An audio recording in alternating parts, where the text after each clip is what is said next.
Tengan todos muy buenas tardes, noches. Que Dios me los bendiga grandemente. Aquí estamos otra vez hablando de este precioso tema que es Cristo, el gran conectador. Siempre en el tema el reposo del sábado de Dios. Les dije en el programa pasado que había que esclarecer ciertos conceptos primero antes de entrar de lleno en el tema. Y eso es lo que estamos haciendo. La vez pasada vimos Dios, la fuente, y ahora vamos a ver Cristo, el gran conectador. Es importantísimo conocer cómo fue Dios en el cielo, qué fue lo que hizo antes de venir a este mundo, en sustancia de sustancia en Cristo Jesús, y así poder entender mejor cuál es el plan que Él tiene en nuestras vidas y por qué debemos someternos a dicho plan. Bueno, antes vamos a elevar una plegaria al Señor para que Él nos ayude en este momento y en todos los momentos de nuestras vidas, para que ponga un espíritu de obediencia en nuestros corazones, para que podamos aceptar ser guiados por Él y que se lo permitamos. Amantísimo Padre Celestial, te damos gracias por todo el conocimiento, la sabiduría, el entendimiento que nos das, por ser un Dios creador, por habernos criado, por permitir que nosotros te conociéramos a través de las Escrituras, el tiempo que estuviste en esta tierra, y también conocer de tu grandiosidad en el cielo. Te damos gracias, Padre eterno, por guiar nuestras vidas, por dirigir nuestros pasos, por tener un plan para mi vida.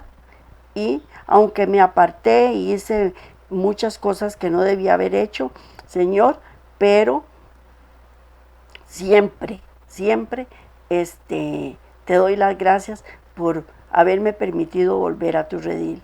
Y así te pido por todas las personas que hoy andan descarriadas por el mundo, que las traigas a tu redil y que les muestres cuál es el plan que tienen sus vidas para que ellos puedan lograr la vida eterna.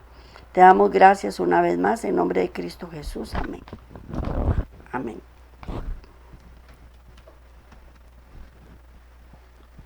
Bueno, hoy empezamos con el tema, el reposo del sábado de Dios, el Cristo, el gran conectador. La semejanza de Cristo según Dios está dada en el capítulo 1 de Hebreos. Es introductorio en lo expuesto de la semejanza según los hombres, como está en el capítulo 2. El capítulo 1 de Hebreos nos habla de una semejanza en el sentido de ser verdaderamente igual en la misma naturaleza, la misma imagen de su sustancia, espíritu de espíritus, sustancia de sustancias de Dios. De esto debemos comprender que su semejanza según los hombres no es meramente en talla, un retrato o una representación, es en su naturaleza, es en su sustancia. Si lo vemos de otra forma, estaríamos equivocados. Y el primer capítulo de Hebreos sería sin sentido y equivocado. Aunque sus funciones son diferentes, la posición y el trabajo de Cristo en el orden divino son justamente tan necesarios para la existencia continua de toda la creación como la de su Padre. Cristo es el canal señalado por medio del cual toda la vida fluye, de la poderosa fuente a toda criatura del universo. Para cumplir satisfactoriamente esta comisión, Cristo debía ser Dios y debía ser hombre. Él debía llegar hasta la fuente divina para tener acceso total a los recursos inagotables allí, pero también tener el contacto con el hombre para hacer el canal de los recursos al receptor. Cristo es la escalera de Jacob. Es la escalera que Jacob vio, cuya base descansaba en la tierra, y cuyo cima llegaba a la puerta del cielo hasta el mismo umbral de la gloria. Si esa escalera no hubiera llegado a la tierra, o si faltase un peldaño, habríamos estado perdidos. Pero Cristo nos alcanza donde estemos. Tomó nuestra naturaleza y venció, a fin de que nosotros, tomando su naturaleza, pudiéramos vencer. Hecho en semejanza de carne de pecado, vivió una vida sin pecado. Ahora por su divinidad, echa mano del trono del cielo, mientras que por su humanidad llega hasta nosotros. Ese es Cristo Jesús. Él es la escalera, Él nos une con el Padre y a través de Él, siendo el canal, fluye toda la fuente, todo el poder que hay en Dios para nosotros. De modo que nada podemos lograr de Dios excepto que venga por medio de Cristo, Jesús, el gran conectador viviente entre la divinidad y la humanidad. Por ejemplo, cuando Dios en su sabiduría y amor quiso comunicar a su pueblo las verdades ahora contenidas en Apocalipsis, no las dio a los creyentes, ni aún a Juan.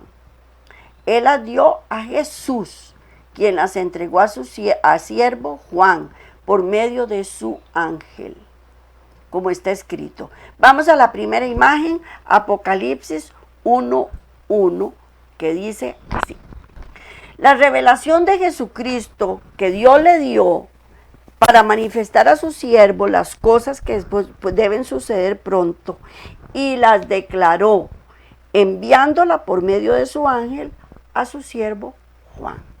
A su siervo Juan. Él es el conectador, Él es el que trae toda la información que viene del Padre hacia nosotros. La separación que el pecado ha hecho entre Dios y los hombres hace necesario un conectador.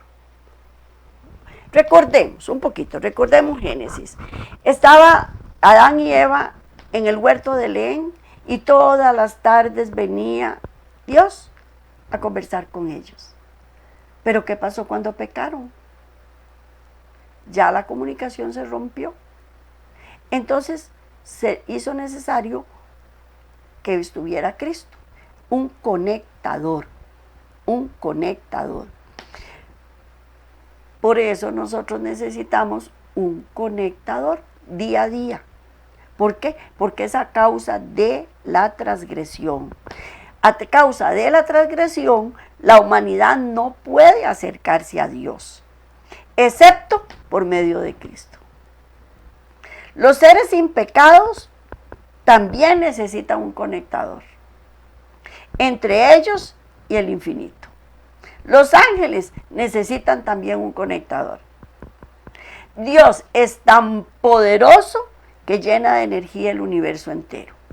Y vamos a leer la siguiente imagen, que es Hebreos 1:3, que dice así: el cual, siendo el resplandor de su gloria, la imagen misma de su sustancia, y quien sustenta todas las cosas con la palabra de su poder, habiendo efectuado la purificación de nuestros pecados por medio de sí mismo, se sentó a la diestra de la majestad en las alturas. Vamos a hacer una comparación con la energía eléctrica. Vamos a ver. ¿De dónde se saca la energía eléctrica? Se puede sacar del agua, se puede sacar del viento, energía hidráulica, energía eólica, se puede sacar de energía térmica, de los volcanes también. Se puede sacar a través de la combustión, del diésel o de algún combustible. Pero para eso se necesitan grandes máquinas enormes que son las que producen esa energía. Si vemos, si nosotros vamos a Tilarán o vamos por aquí a Escazú, vemos aquellas eólicas que son enormes, enormes, girando, que a mí me asustó. Yo fui a Tilarán y me paré debajo de en la base de una de ellas, y aquel monstruo era tan enorme que yo decía, si este monstruo me cae encima, quedo como una cucaracha aplastaditica, ¿verdad? Pues igual son todas las máquinas que, si vemos las represas, si vemos todas esas fuentes de energía, son excesivamente grandes. Entonces, sale el cable de alta tensión y yo agarro la refrigeradora y la conecto al cable de alta tensión. ¿Qué le pasa? Explota, explota. Y meto una línea que es 110 en una línea 220, ¿y qué le pasa? Explota también, explota. Esas son las fuentes de poder. Entonces, Dios es la fuente de poder. ¿Qué pasa si nosotros queremos ir directamente a la fuente? No podemos, morimos inmediatamente, explotamos. Necesitamos un transformador. Nosotros vemos en nuestras vecindades que hay unos postes con unos aparatos ahí grandes que a veces explotan también con la lluvia o con algunos animales que se posan en ellos, hacen contacto y los hacen explotar. Esos son los transformadores, son, valga la redundancia, los que transforman una energía altamente potencial en una energía más débil, desde 110 o 220 voltios, para que podamos nosotros conectar nuestros artefactos, nuestros electrodomésticos, nuestra maquinaria en la industria o en el comercio también, para poder proveernos energía.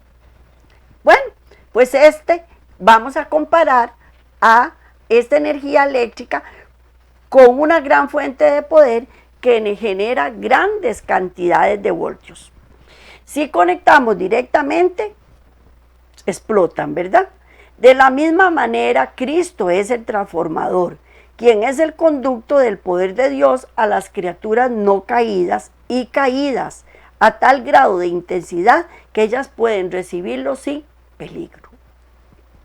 Tan pronto como una criatura, la necesidad surgió de un conectador entre la fuente y el receptor. De modo que nunca hubo un tiempo, ahora o en la eternidad, cuando los hijos de Dios pudieron existir independientes del poderoso Padre y de su Hijo unigénito. Eternamente con el pasado, el cielo consiste en acercarse incesantemente a Dios a través de Cristo. ¿Qué pasa si se va el fluido eléctrico? ¿Qué pasa si se va? Ya la refrigeradora, la lavadora, la licuadora y todas las cosas ya dejan de funcionar. Hay una interrupción en el fluido eléctrico. ¿Qué pasa si pecamos?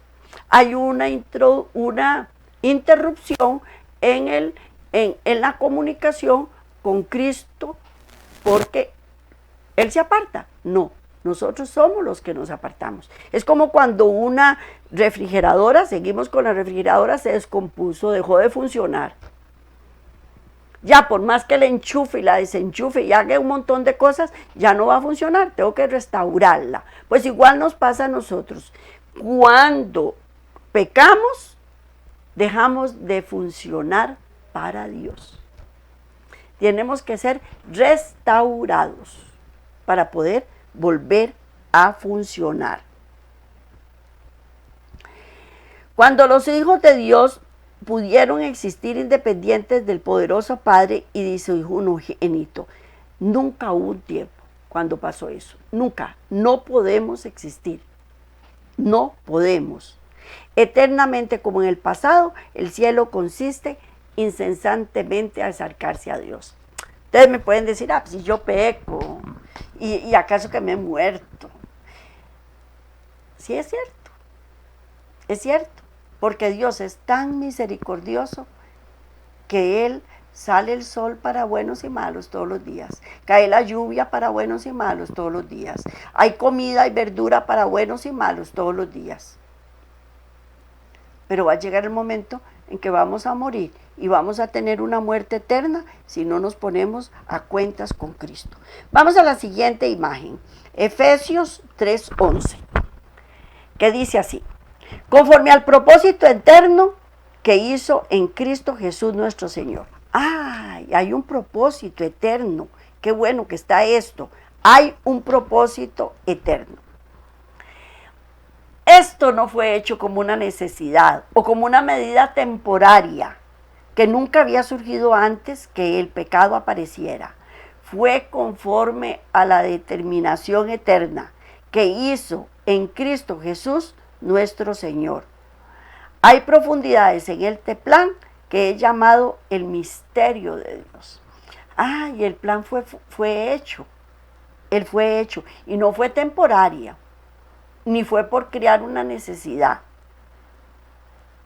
¿Verdad que no? Bueno, sigamos a la siguiente imagen, Colosenses 1:27. A quienes Dios quiso dar a conocer las riquezas de la gloria, misterio entre los gentiles, que es Cristo en vosotros, la esperanza de gloria. Entonces, es un misterio que llegó a nosotros por medio de Pablo. En ese momento Pablo fue el canal. Y este misterio fue revelado, que es Cristo en vosotros, la esperanza de gloria. El gran apóstol entendió la naturaleza de esta comisión y testificó de ello en Efesios 3, del 1 al 21. Ok. Esto no se los voy a leer porque no me da tiempo, pero se los dejo de tarea. Repito la cita, Efesios 3 del 1 al 21. Ustedes tienen que estudiarlo para comprender mejor lo que yo les estoy hablando.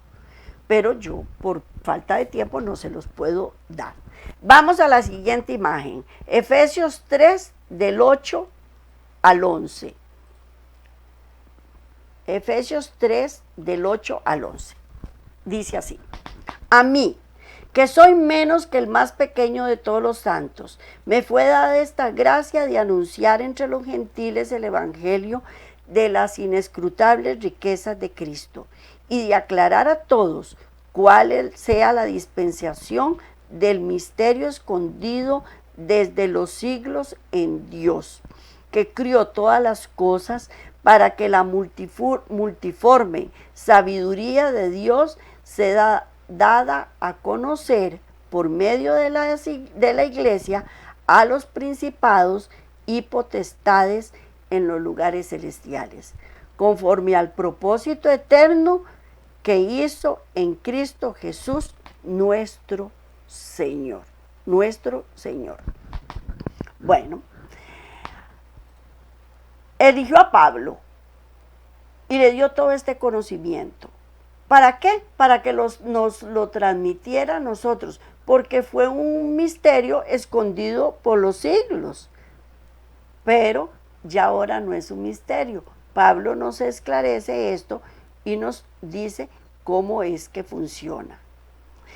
El misterio de Dios fue formado en la mente de Él, quien es la suma de todo amor, perfección, múltiple sabiduría, para establecer la más estrecha comunión y la más perfecta relación entre Él y sus criaturas.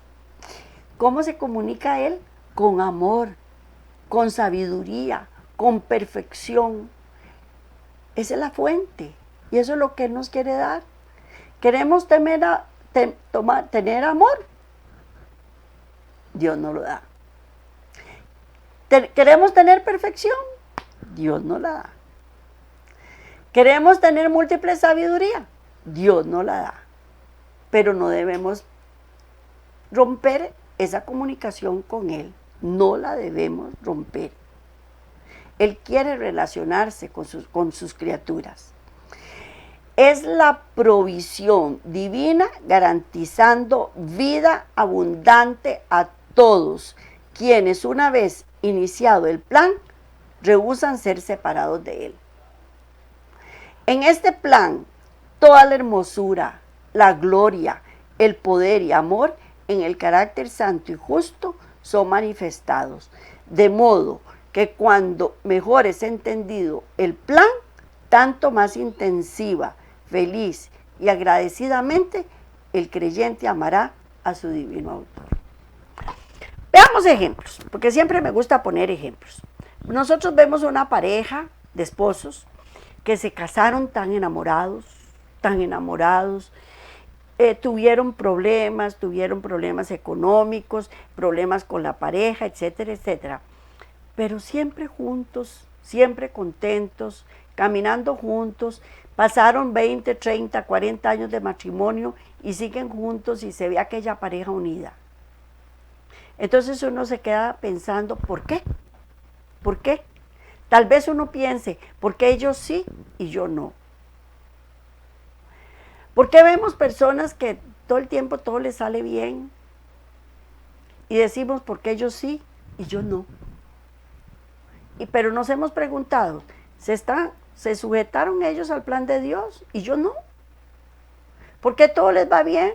Porque tienen a Dios en sus vidas, porque pusieron a Dios en primer lugar y vinieron, como dice la palabra, vinieron huracanes, vientos, tempestades, pero su fundamento estaba sobre la roca y no cayeron. Entonces no debemos separarnos y recordemos que el pecado es que separa a las criaturas de Dios y también nos separa unas de otras. El mismo plan es la solución única y efectiva para establecer el puente sobre el abismo y reintegrar a los que habían sido separados. Y para esto es necesario que Cristo vistiera su divinidad con la humanidad, siendo el unigénito de la familia humana. Él debía ser ambos, criador y criatura en una sola persona. En una sola persona. Él no fue únicamente el unigénito de Dios por primera vez cuando nació en Belén. Él ya era el unigénito Hijo de Dios antes de la aparición en esta tierra. Por ejemplo, cuando dio a Nicodemo, que Dios dio a su unigénito Hijo para salvar a la humanidad perdida. Esto demuestra que Cristo ya era ese Hijo divino de Dios. Vamos a la siguiente imagen, Juan 3:16, que ese es un versículo que todo el mundo se sabe. Dice, porque de tal manera Dios dio al mundo que ha dado a su Hijo unigénito. ¿A quién? A su Hijo unigénito, lo dio. ¿Por qué lo dio? Porque ya lo tenía. Yo no puedo dar algo que no tengo. Y dio a su Hijo unigénito para que todo aquel que en Él cree no se pierda, mas tenga vida eterna. Nosotros con esta mente finita que tenemos, pensamos que es unigénito porque Él nació en Belén y fue el primer hijo de María. Pero no es cierto, no es cierto. Ya Él era unigénito antes de venir a esta tierra, porque Dios dio a su Hijo unigénito para que todo aquel que en Él cree no se pierda, mas tenga vida eterna. Debemos descansar en su voluntad y no hacer intentos inútiles de especulación. Debemos concentrarnos en aprender las cosas que Él vio conveniente revelar. Vamos a la siguiente imagen, Miqueas 5:2, Miqueas 5:2, que dice, pero tú, Belén Efrata, pequeña para estar entre las familias de Judá, de ti me saldrá quien será el Señor en Israel, y sus salidas no son desde el principio, desde los días de la eternidad. Desde los días de la eternidad. Él existe desde la eternidad. Él existe desde la eternidad. Y sus salidas son, yo dije no son, son desde el principio, desde los días del siglo. Hubo tiempo cuando Cristo salió y vino a Dios del seno de su Padre. Y vamos a Juan 8:42 y 1:18.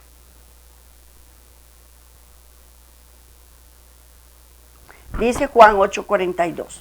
Jesús entonces dijo: si vuestro Padre fuese Dios, ciertamente me amaríais, porque yo de Dios he salido. Y he venido, pues no he venido de mí mismo, sino del que me envió. Y también dice: a Dios nadie lo vio jamás. El unigénito Hijo que está en el seno del Padre, Él le ha dado a conocer. ¿Quién? El unigénito Hijo. ¿Dónde estaba? En el seno del Padre. En el seno del Padre. Pero este tiempo fue tan remoto en los días de la eternidad que para la comprensión finita es prácticamente sin comienzo. Ya nosotros vimos que nosotros vemos las cosas desde el principio hasta el fin. Entonces nosotros no podemos entender que algo es eterno y que ha venido desde la eternidad y que va hacia la eternidad. El segundo caso para Cristo ser unigénito fue cuando fue concebido por el Espíritu Santo en el vientre de María. Esta es la mejor entendida por los hijos finitos de Dios.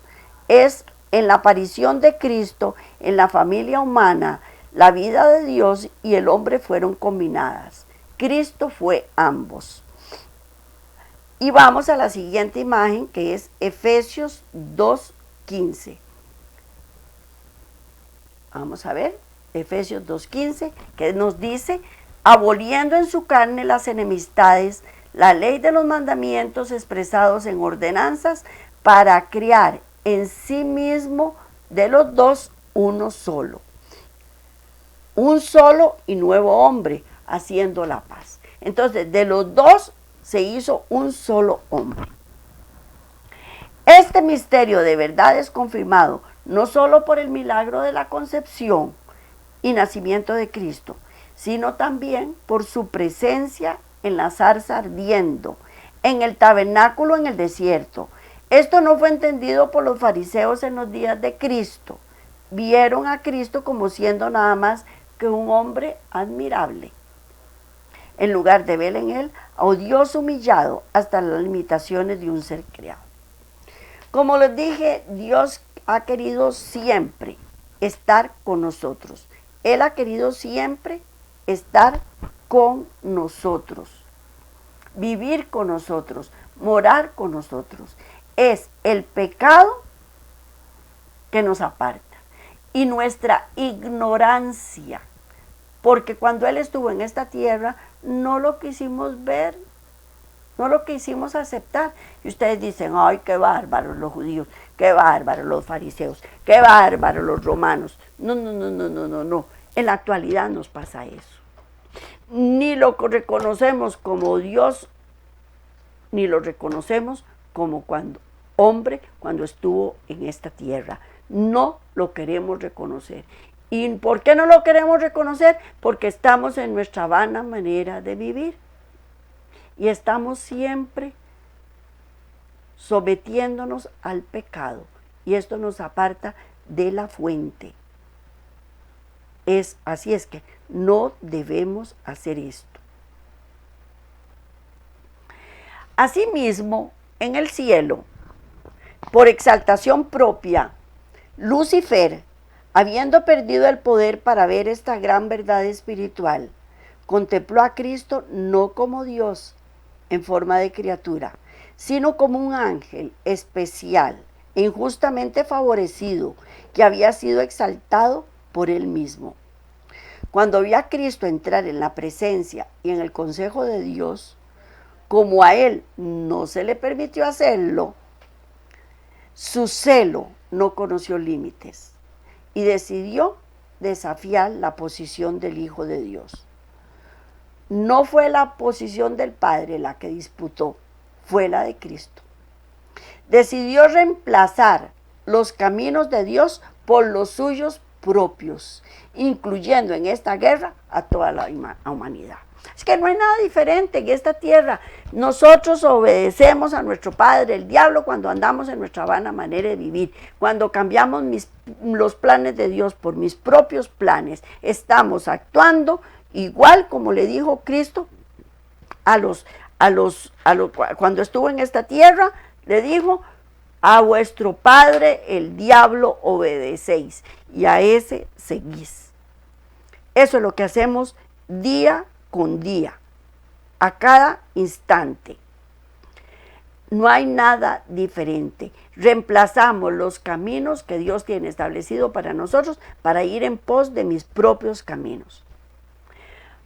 Pero para hacer la guerra contra Cristo hay que hacer la guerra contra el Padre, porque los dos están totalmente unidos. Ya vimos que de los dos salió un solo hombre. Están unidos. Anular este ministerio es anular la divinidad, no solamente a Cristo. Por tanto, todos los disgustos de Satanás son contra Jehová, como contra Cristo. Además, todo el asunto se centra en torno de la posición y obra de Cristo.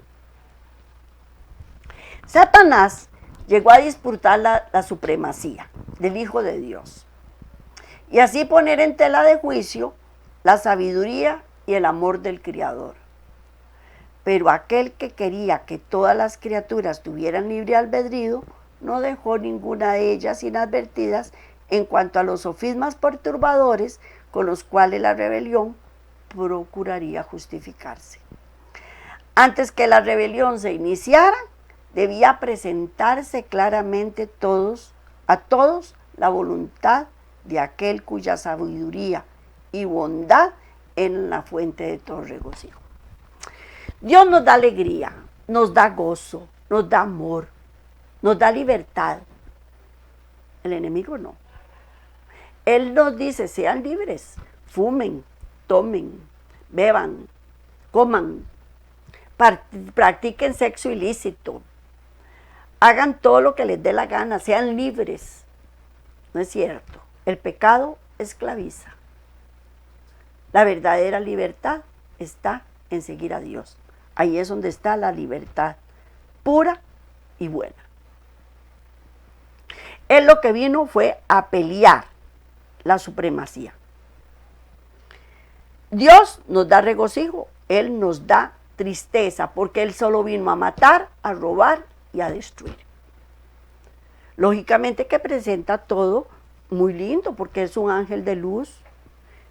Y entonces Él le presenta a uno las cosas maravillosas que uno las disfruta a plenitud, pero después queda vacío y soledad y destrucción. El amor, la justicia y la efectividad del ministerio de Dios había de ser para siempre confirmado si el Creador y las criaturas iban a coexistir en armonía completa y relación perfecta. Para eso tenemos que estar en armonía perfecta y tener una relación perfecta con Cristo. Solo en Él podemos encontrar perfección.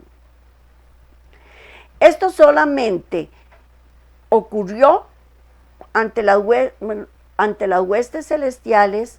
Declaró que ninguno, excepto Cristo, el Hijo unigénito de Dios, es el que está encomendando los grandes propósitos de su voluntad. Ellos fueron los que realizaron la creación y a ambos se les debía tributar homenaje y lealtad. A Cristo se le otorgó el poder divino sobre la tierra y sus habitantes, pero sin buscar exalzamiento para sí mismo en contra del plan de Dios, sino que exaltaría la gloria del Padre y ejecutaría sus fines y beneficencia y amor. Eso es lo que Dios quiere que nosotros hagamos, que no nos llenemos de orgullo, que exaltemos al Padre, porque al final de cuentas todo lo que tenemos, lo que hacemos, lo que vivimos es por y para el Padre. Cristo ya era el unigénito del Dios Altísimo. Esto interfiere que Él vino a la existencia por este medio, porque igual que su Padre, es el eterno, cuya preexistencia no tiene principio y cuya vida jamás conocerá su fin. Con los humanos, ser unigénito es iniciar, pero no es así con Cristo. Simplemente significa que Él entró en una nueva esfera adicional. Al crear, la Trinidad reconoció el problema que la disparidad tremenda de poder entre el Creador y la criatura produciría. Hay una disparidad, no hay unión. Y la única solución era que uno de los tres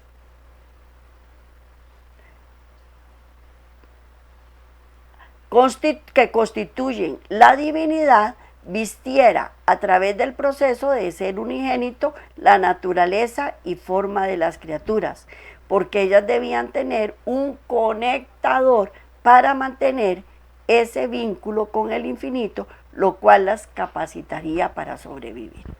Ok. Hay una disparidad entre Dios y las criaturas. Entonces, ¿cómo hacíamos para equipararlas? Entonces, Padre, Hijo y Espíritu Santo decidieron, uno de los tres tiene que hacerse igual a ellos. Y entonces ser Dios y ser criatura también.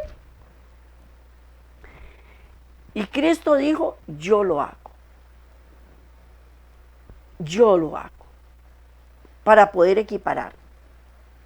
Entonces así surgió como conectador, que nos iba a capacitar para poder sobrevivir. Él voluntariamente escogió aceptar esta baja posición. Cuando Cristo dijo eso en la reunión que ellos mantenían entre todos los principales del cielo, los ángeles se regocijaron ante esta decisión, se postraron delante de Cristo y le rindieron amor y adoración. Y Lucifer también se postró con ellos y hasta sintió amor por el Padre. Y hasta sintió agradecimiento por él. Pero al ver toda la adoración que le estaban a Cristo, su corazón se llenó de conflicto, de celo, de envidia, de ira, de orgullo. Y volvió su deseo de supremacía, porque él quería estar en el lugar de Cristo. Él creía que él era el que merecía estar ahí. Y ahí dejó de sentir amor y agradecimiento hacia su Creador. Se jactó de su elevado esplendor y aspiraba a ser igual a Dios. Los ángeles también lo admiraban y lo reverenciaban, y Dios lo amó y lo amó y lo volvió a amar. Pero los ángeles cumplían también sus órdenes y tenía más sabiduría y gloria que todos ellos. Sin embargo, el Hijo de Dios ocupaba una posición más exaltada que él. Era igual al Padre en poder y autoridad, mientras que Lucifer no participaba en los concilios de Dios. Rehusó aceptar el sistema invariable que coloca a Dios como la fuente, a Cristo como el conectador y canal, y a Lucifer y al resto como receptores. Esto le parecía una injusticia. Estas argucias confundieron a muchos ángeles también. Y así fue como comenzó la gran apostasía, cuando Lucifer rechazó a Cristo como conectador y negó reconocerse a sí mismo como receptor dependiente.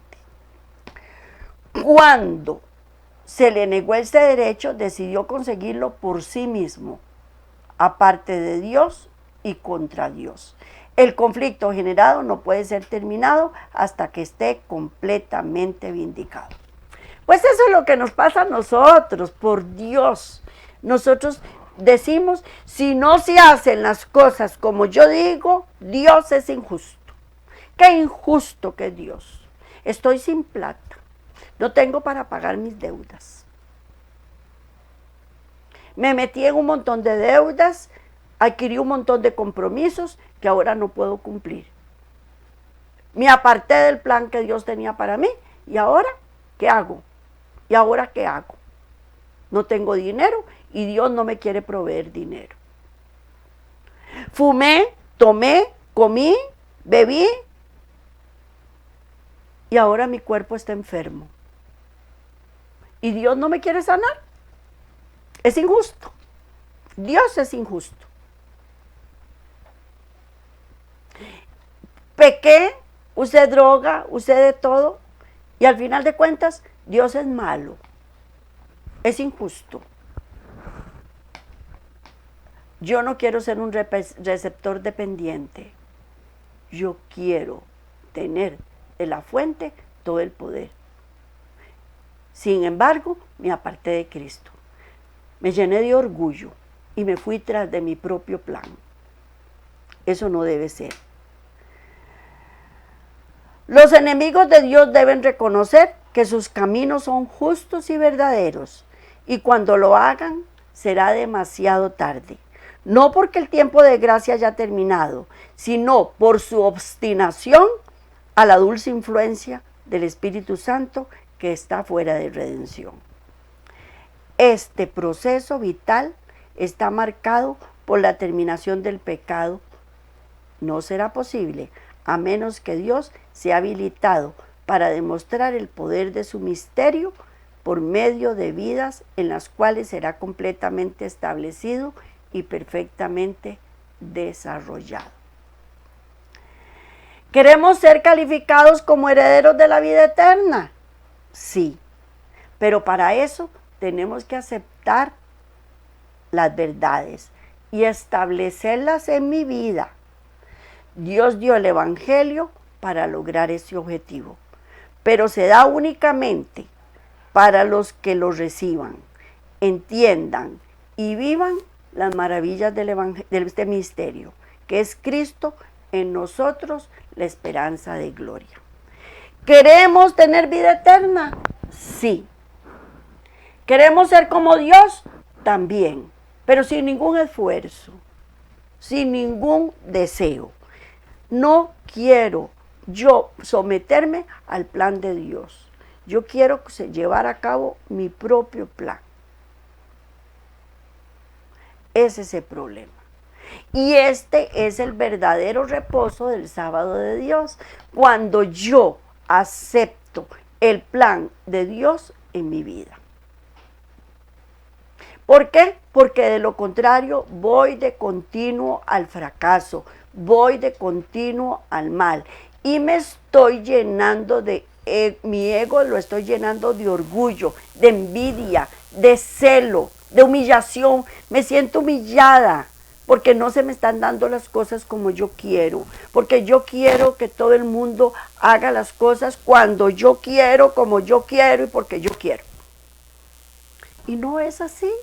No es así. Debemos ser humildes, pero humildad es someterse al plan de Dios. Queremos ser sabios, sigamos a Dios. Queremos ser prósperos, sigamos a Dios. Queremos estar limpios de pecado, sigamos a Dios. Queremos dejar nuestra vana manera de vivir, sigamos a Dios. Cuando Dios me crió, Él hizo un plan para mi vida. Me aparté, sí es cierto, me aparté durante muchos años. Pero gracias a Dios me devolví y vi y entendí que el plan de Dios para mi vida era permanecer con Él y no apartarme de Él. Hay muchos ejemplos en la Biblia, porque toda la Biblia es el misterio de Dios. A través de todo el Antiguo Testamento, Cristo es revelado como siendo ambos, Dios y ángel. Ese es el ángel que le apareció a Abraham. Recordemos un poquito. Dios le promete a Abraham que él iba a ser padre de multitudes. Pasaron los años y no se cumplió el plan. Hasta que vino el ángel y se le apareció a Abraham y le dijo que no iba a ser Ismael, que iba a ser un hijo que iba a tener con Sara, que Sara iba a quedar encinta, siendo Sara de 90 años y Abraham más. Los dos se rieron porque iban a tener placer otra vez. Y sin embargo,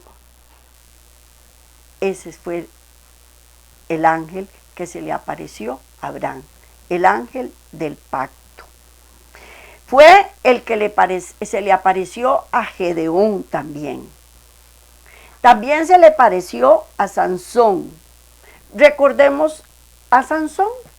La mamá de Sansón no quedaba encinta. Estaba desesperada, ella quería tener un bebé y no podía. Estando de turno como sumo sacerdote en el santuario celestial, en el tabernáculo, estando el esposo, el papá de Sansón, se le apareció el ángel y le dijo que la esposa iba a quedar encinta, que iba a tener un hijo, que iba a ser nazareo, que no debía comer uvas, que no debía comer tomar vino, etcétera, etcétera, etcétera, porque era un plan que él tenía para que se cumpliera en Sansón. Pero sin embargo, Sansón siguió su propio plan y se apartó. Al final, ¿qué fue lo que le ocurrió? Quedó ciego, porque uno cuando se aparta de Dios y quita la mirada de Dios, se queda ciego. No ve más allá de lo que tiene que ver. Como decía una de las profesoras que yo tenía en la escuela y en el colegio, no ve más allá de la nariz. Eso fue lo que le pasó a Sansón. Ya tenía un plan establecido. Este era el ángel del pacto. El arcángel que se le apareció a Jacob y luchó con el ángel hasta el amanecer también. Era el ángel del pacto que se le había revelado. Y vamos a leer la última imagen, Oseas 12, del 3 al 4, que dice así. Vamos a ver qué nos dice. En el seno materno tomó por el calcañar a su hermano y con su poder venció el ángel. Venció el ángel y prevaleció.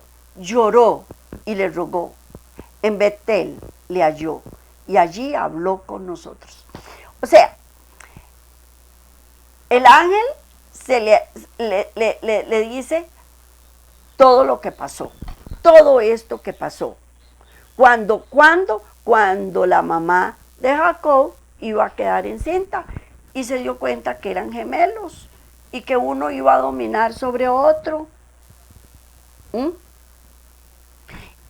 Lo agarró por el calcañar, el talón, ¿verdad? Y después, más adelante, cuando él le trampea la primogenitura a su hermano, él, cuando viene, lucha contra el ángel y toda la noche y lo vence.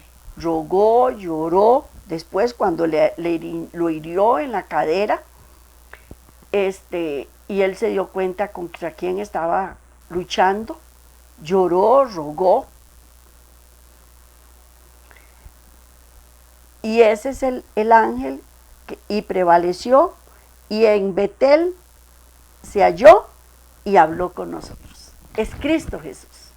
Él es el ángel del pacto. Él es el que quiere morar entre nosotros. Él es el que vino en varias oportunidades en el Antiguo Testamento, vino a hablar con los suyos, a revelarles lo que les iba a ocurrir, a revelarles cuál es el plan que tenía. Pues igual quiere hacer con nosotros. Él quiere revelarnos el plan pero debemos permitírselo, o por lo menos pedirle permiso cuando vamos a hacer algo. Es muy bonito porque la respuesta de Dios siempre es sí, no o espérese. Cuando le dice a uno que sí, uno se siente feliz. Cuando le dice que no, se siente muy triste y quiere abandonar el plan de Dios. Y cuando le dice que espérese, es traumante, porque uno lo quiere todo para ayer. Más ahora en esta actualidad que estamos en una vida en donde todo es rápido. Entonces todas las cosas las queremos rápidas, para ayer. Pero no es así. El plan es de Dios y los tiempos son de Dios. Y hay que esperar, y hay que aprender, hay que someterse. Bueno, pues este era el tema que les traía para hoy. El tiempo me ha ganado. Espero que lo hayamos disfrutado bastante, que aprendamos a saber cuál es el plan que Dios tiene para nuestras vidas, que le permitamos a Él dirigirnos, que cumplamos el plan y que no nos comportemos como Satanás, yendo en busca de nuestro propio plan, llenándonos de celo, de envidia y orgullo. Y tenemos que someter nuestro ego y permitirle a Dios que dirija nuestras vidas si queremos tener sabiduría, entendimiento y sobre todo vida eterna. Que Dios me los bendiga, me los proteja, me los guarde. Nos vemos de hoy en 8 si Dios quiere. Bendiciones para todos y que algún día estemos en Cristo Jesús cuando Él venga en las alturas de los cielos y nos lleve para morir con Él por toda una eternidad. Hasta luego.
Con su ejemplo